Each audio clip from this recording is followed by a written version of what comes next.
আসসালামু আলাইকুম everyone, welcome back to my channel Muntaha's kitchen. আশা করছি আল্লাহর রহমতে আপনারা সবাই অনেক বেশি ভালো আছেন।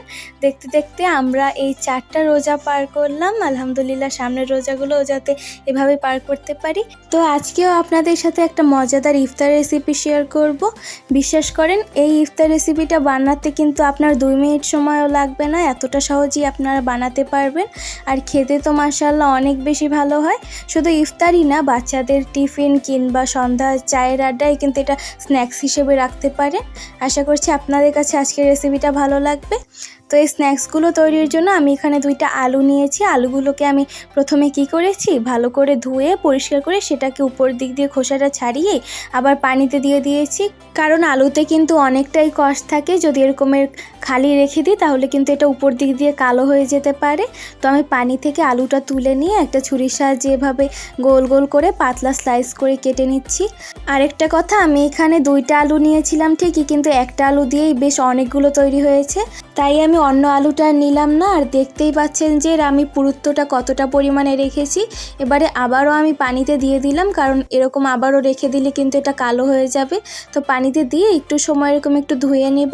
তারপরে আমি এখানে একটা পাতলা সুতির কাপড় নিয়েছি। এই কাপড়টাতে আমি যে আলুগুলোকে ভিজিয়ে রেখেছি সেটা আমি এখানে ছড়িয়ে দিয়ে দিলাম।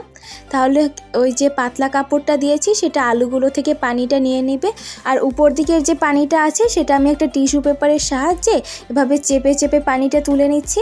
আপনারা দেখলেই বুঝতে পারবেন এই কাজটা আমি কিভাবে করছি। আমি সবগুলো আলুর উপরেই টিস্যুটা দিয়ে খুব ভালোভাবে পানিটা সরিয়ে নিচ্ছি।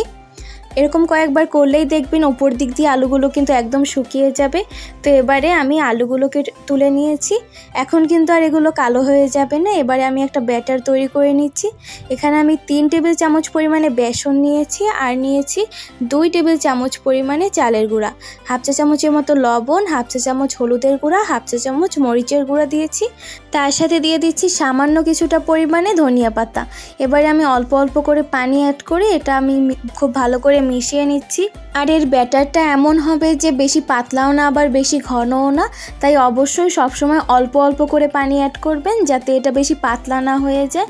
তো আমি আবারও কিছুটা পানি দিয়ে খুব ভালো করে চামচটার সাহায্যে মিশিয়ে নিচ্ছি। আর এই ব্যাটারে আমি একটা সিক্রেট ইনগ্রিডিয়েন্ট অ্যাড করব, সেটা আপনারা একটু পরেই দেখতে পাবেন। তো আমার এই ব্যাটারটা খুব ভালোভাবে মিশিয়ে নেওয়া হয়ে গিয়েছে, আপনার ঘনত্বটা দেখেই বুঝতে পারছেন।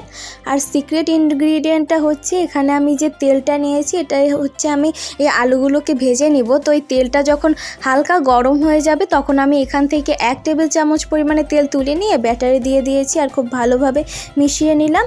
এই তেলটা দেওয়ার কারণেই কিন্তু এই আলুগুলো খুব ভালো করে ফুলবে। আর ওই যে আমি চালের গুঁড়ো অ্যাড করেছি তার কারণে এটা অনেক বেশি মচমচে হবে। তো আমি ব্যাটারে আলুগুলোকে ভালো করে চুবিয়ে নিয়ে তেলে সরাসরি দিয়ে দিলাম।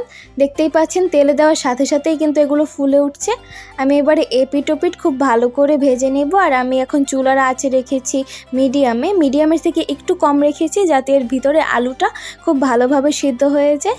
আমি উল্টে পাল্টে খুব ভালো করে ভেজে নিচ্ছি যতক্ষণ না পর্যন্ত গোল্ডেন ব্রাউন কালার চলে আসছে। এই আলুর পাকোড়াগুলো কিন্তু একেবারে ভাজা হয়ে গিয়েছে। আমি তেলটা ঝরিয়ে তুলে নিলাম। আর বাকি যে আলুগুলো আছে আমি একইভাবে ভেজে নিয়েছি। দেখতেই পাচ্ছেন কতটা সহজে এমন মোচমোচে আর মজাদার একটা ইফতার খুব সহজেই তৈরি হয়ে গেল। আপনারা চাইলে বাচ্চাদের টিফিনে খুবই অল্প সময় এগুলো তৈরি করে দিতে পারেন, বা ইফতার টাইমের আগে যদি অল্প কিছুক্ষণ সময় হাতে থাকে তাহলে কিন্তু এই রেসিপিটা অবশ্যই একবার ট্রাই করতে পারেন। খেতে তো মাশাআল্লাহ অসম্ভব সুন্দর। আর এই রেসিপিটা আপনাদের কাছে কেমন লাগলো একটা ছোট্ট কমেন্ট করে জানিয়ে দিবেন। আপনাদেরকে একটা আলুর পাকোড়া দেখিয়ে দিচ্ছি। দেখতেই পাচ্ছেন এর এপিট ওপিট কতটা মুচমুচে হয়েছে, আর এর ভিতরটাও কিন্তু খুব ভালোভাবে সিদ্ধ হয়েছে। আর এই সসের রেসিপিটা কিন্তু আমার চ্যানেলে দেওয়া আছে, যদি আপনাদের প্রয়োজন হয় তাহলে জানাতে পারেন, আমি আবারও আপনাদেরকে বানিয়ে দেখাবো। দেখতেই পাচ্ছেন এর ভিতরে আলুটাও কতটা সুন্দর সিদ্ধ হয়েছে। আজকের মতো এই পর্যন্তই। চেষ্টা করেছি খুবই সহজে একটা রেসিপি শেয়ার করতে। সবাইকে আল্লাহ হাফেজ।